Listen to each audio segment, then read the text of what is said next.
Bonjour, Gilles ici pour actualité-dvd.com. Je vous parle du Blu-ray de Resident Evil, ou Resident Evil, les créatures maléfiques en version française. Le film de Paul W.S. Anderson est distribué par Sony Pictures et met en vedette Mila Jovovich, Michelle Rodriguez et James Purefoy. Sorti en magasin le 17 janvier 2017. Une jeune femme souffrant d'amnésie est emmenée par des soldats au tréfonds d'un laboratoire souterrain ultra secret. Ne trouvant aucun survivant, le petit groupe se trouve vite pris au piège alors qu'il découvre que le lieu est infesté de morts vivants. Sorti en 2002, Resident Evil était le petit film de science-fiction dont personne n'attendait rien. Une énième adaptation de jeu vidéo, un genre qui avait jusqu'alors jamais vraiment porté fruit, un film de zombies, un genre qui était mort à l'époque, et surtout une nouvelle réalisation de Paul Anderson, tâcheron plutôt médiocre, qui venait de nous décevoir avec Soldier. C'est à mon avis ce contexte qui a surtout permis à Resident Evil de se distinguer, puisque les attentes étaient tellement basses qu'on ne pouvait qu'être agréablement surpris. Il faut dire qu'il y a deux éléments qui fonctionnent à sa faveur. De un, le matériel de base, le Resident Evil de Capcom est un petit bijou de jeu vidéo qui distille une atmosphère d'horreur, matinée de science-fiction, qui rend le jeu toujours très amusant presque 20 ans plus tard. Cette atmosphère a été bien rendue par Anderson, contre toute attente, même si l'histoire et les personnages n'ont finalement rien à voir avec la source. Ces écarts au matériel de base n'atteignent pas les délires surréalistes des suites, et dans ce premier Resident Evil, on pouvait encore croire à une histoire se déroulant en parallèle au premier Resident Evil sorti sur la PlayStation. Ensuite, si le genre du film de zombies était pratiquement mort à l'époque, c'est quand même en 2002 que le public a commencé à y reprendre goût. Je considère personnellement que le 28 Days Later de Danny Boyle est le premier film de cette nouvelle vague, mais il faut dire que Resident Evil a été un peu plus grand public et a connu un bon succès au box-office malgré des zombies beaucoup plus classiques. Si vous voulez vous sentir vieux, pensez à ça. Ça va faire 15 ans cette année que Resident Evil est sorti en salle. Il y a eu beaucoup de choses qui se sont passées en 15 ans et le zombie est aujourd'hui devenu monnaie courante dans la culture populaire, ayant infiltré le cinéma, les jeux vidéo et la télévision avec tout autant de succès.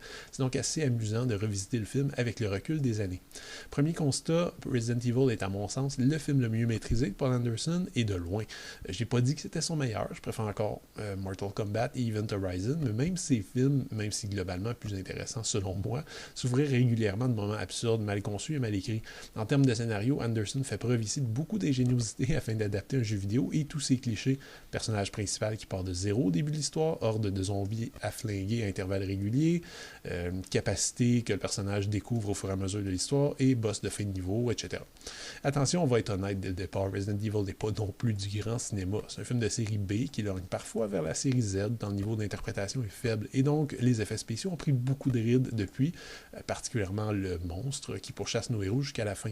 Mais gardons en tête que le film avait un budget plutôt modeste, que Paul Anderson évite globalement la surenchère dont il a abusé depuis, et que le personnage de Mila Jovovich est une carte blanche auquel le spectateur s'identifie facilement. On va pardonner un emprunt mal assumé au Cube de Vincenzo Natali ou une structure scénaristique un peu semblable au Ghost of Mars de Carpenter, et on se concentrera plutôt sur les maquillages réussis, sur la musique industrielle métal bien exploitée et sur l'atmosphère de science-fiction et d'horreur bien rendue.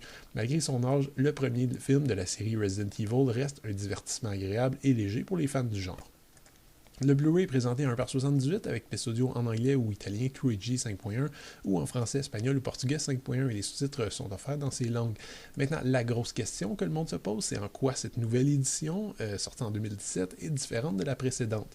Eh bien, je vais être assez bref là-dessus, rien de différent. C'est le même disque qui est sorti en 2008, réédité ici avec une couverture attrayante pour, je suppose, faire la promotion à la fois de la sortie en Ultra HD du film Resident Evil Afterlife et pour faire également la promotion du Resident Evil de Final Chapter qui sort ce mois-ci au cinéma.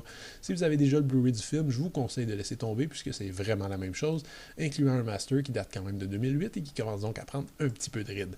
La bonne nouvelle, c'est que les sorties en vidéo de Resident Evil ont toujours été pleines à craquer de suppléments et Blu-ray les contient tous.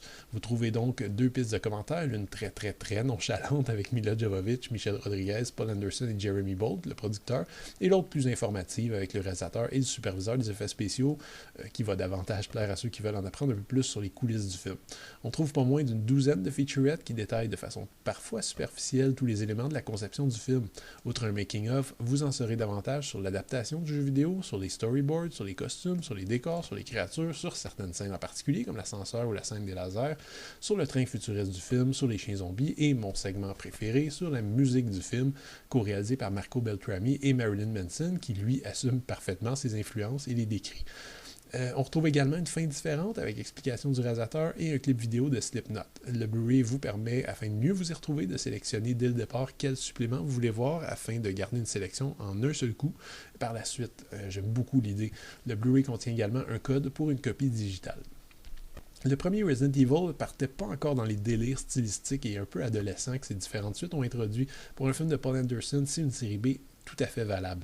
Imparfaite, parfois un peu maladroite, mais qui a le mérite de proposer une adaptation intéressante, même si très très libre, d'un jeu vidéo populaire. Malgré des effets spéciaux un peu datés, le film vieillit globalement plutôt bien. Cette édition offre cependant rien de nouveau et n'est en fait qu'une ressortie sous un nouvel emballage du Blu-ray précédent. Si vous avez déjà le film, je recommanderais ce disque uniquement aux collectionneurs pur jus en fait. C'était Gilles, merci, bon visionnement.